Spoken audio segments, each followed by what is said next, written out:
দুর্গাপুরে আয়োজিত রাজ্য স্তরের টাইকোন্ড প্রতিযোগিতায় নজরকাড়া সাফল্য পেল পুরাতন মালদার প্রতিযোগীরা।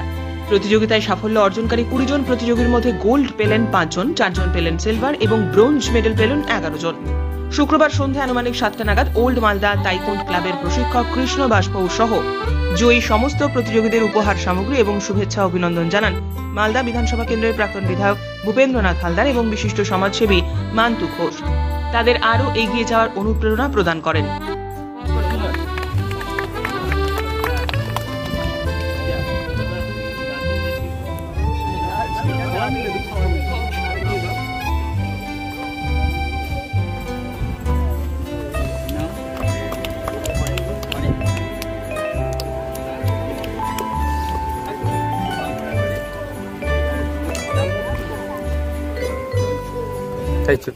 ওসমানিয়া হাই মাদ্রাসায় যে ক্যাম্পটা চলছে তার প্রশিক্ষক কৃষ্ণা ভাস্কর, সেই ভাইয়ের তত্ত্বাবধানে প্রশিক্ষণে এখানকার ছেলেমেয়েরা রাজ্য স্তরের প্রতিযোগিতায় বিরাট সাফল্য পেয়েছে।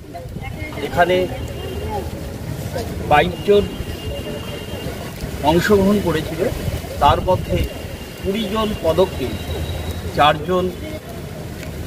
জন পেয়েছে গোল্ড, 4 জন সিলভার আর 11 জন পেয়েছে ব্রোঞ্জ। তার সাথে সাথে এই যে অংশগ্রহণ করেছে এই ছেলেমেয়েরা, তাতে অত্যন্ত আমরা খুশি। এবং আজকে আমরা এসেছিলাম যে যার প্রশিক্ষণে কৃষ্ণা পাই আজকে রাজ্য স্তরে যে সাফল্য পেয়েছে আমাদের এই ঘরের ছেলেমেয়েরা, তার জন্য তাকেও আমরা সংবর্ধনা জানাতে যে তার প্রশিক্ষণ আগামী দিন যেন আমাদের এই এলাকার ছেলেমেয়েরা আরও বড় সাফল্য পায়, ন্যাশনাল স্তরেও যাতে সাফল্য পায়। এবং তার সাথে সাথে আমাদের যে ছেলেমেয়েগুলো অংশগ্রহণ করেছিল তাদেরকেও আমরা উৎসাহিত করলাম যাতে আগামী দিন তারা আমাদের রাজ্যের এবং আমাদের জেলার, আমাদের ব্লকের নাম উজ্জ্বল করতে পারে এবং তাদের ভবিষ্যৎ আমরা সাফল্য কামনা করছি। তার জন্য আমরা এখানে আজকে এসেছি। ধন্যবাদ।